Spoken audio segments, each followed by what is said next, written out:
Here we go again. National Weather Service in League City has issued a severe thunderstorm warning for northern Brazoria County and southeastern Harris County until 5 o'clock this afternoon. At 4:32, a severe thunderstorm was located over northeastern central southwest or over Astrodome area in Harris County, moving east at 50 miles an hour.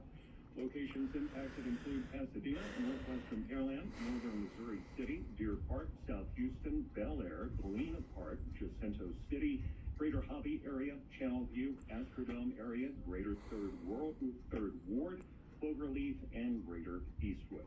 Again, the National Weather Service in League City has issued a severe thunderstorm warning for northern Brazoria County and southeastern Harris County until 5 o'clock this afternoon. This concludes this broadcast of the emergency alert system. Stay tuned to this station for further updates on severe weather conditions.